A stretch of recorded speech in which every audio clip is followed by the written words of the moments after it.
He wanted a witch hunt? Well, he's got one. What's up, witches? I'm Blythe, and I'm going to be doing a very generic binding spell with you today, not intended for one orange person in particular, just a very basic setup here. So if you're ready to get started and you're already ready to go, you can skip ahead to the timestamp I've put in the comments below. Otherwise, I'm going to go through some basic setup and some ground rules for binding spells right here, right now. I will say I don't normally do magic against other people in particular. That's not my type of magic. But I will go through a basic setup here so you know what to do. Well, the first thing I want to say is that a binding is not a hex. Actually, it's intended to not harm somebody and keep them from doing harm. So it's not intended to hurt anybody. The second thing I want to point out is that binding should be done in secret. I know this isn't a secret. I'm not actually going to be performing magic here. I'm just going to show you what to do. I do also want to point out and pay homage where homage is due that this binding in particular was made popular by the magician Michael Hughes. This is his book. You can get this book if you want to. I think it was $16. He has created his own binding spell in his book. I'm not going to follow it because I don't particularly like that brand. He calls on demons and uses sigils, which is not my brand of magic, but if it's yours, you can buy his book and follow along. He also says, "You're fired," which is funny to me, and you could say that if you want, but I'm not going to include that here. So the other thing I do want to point out is that in Michael Hughes' book, he asks that all witches perform the spell together and combine their energy, and he says to do it at midnight on every waning crescent moon until he's removed from office. So if you want to do that, join us. Now we're ready to get started. I'm going to show you how to set up your altar. All magic does require an offering. You're asking for something, so in return, you have to give something. So what I have here is elements of water. There's water in here. And then we have salt for earth.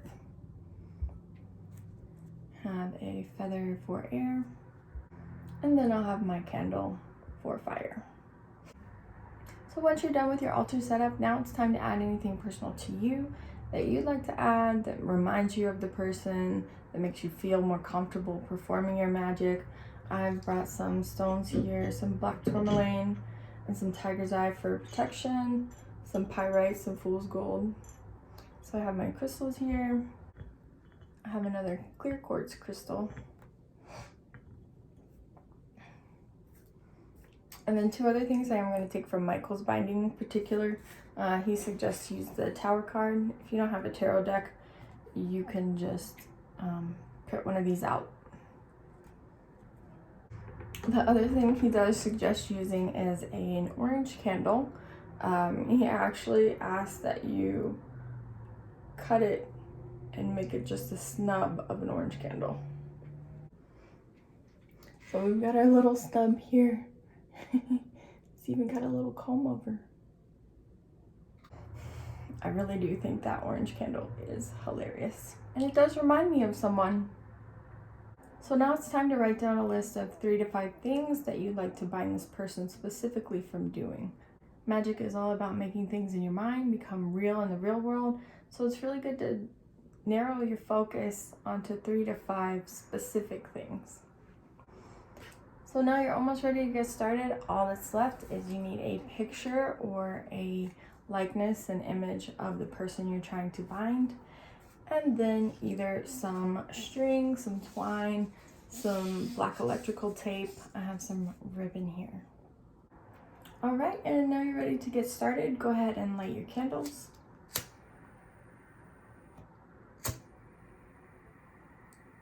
Now it's time to call down your protector. Pick somebody to protect you while you're performing your magic. Somebody important to you, either an ancestor or a goddess. Somebody who could be here spiritually to protect and to guide you. Now you're ready. You've got your image, you've got your picture. It's time to start binding. You're going to start wrapping your tape or your twine around the picture. And as you do that, you're going to say, I, say your name, bind you, say their name, from doing harm.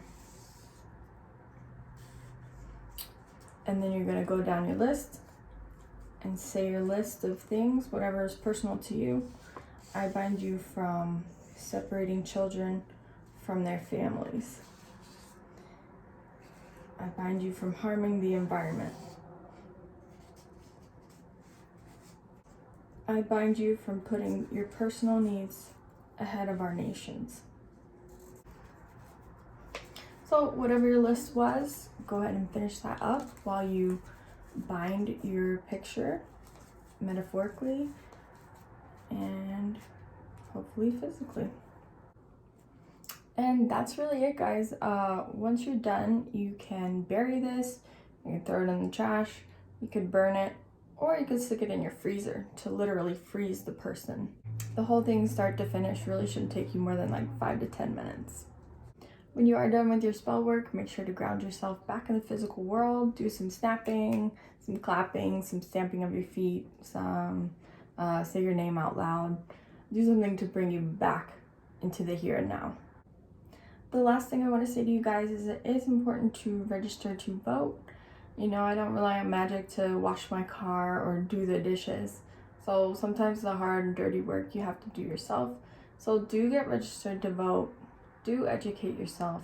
As of filming right now, I think we have 80 something days left until the election in November.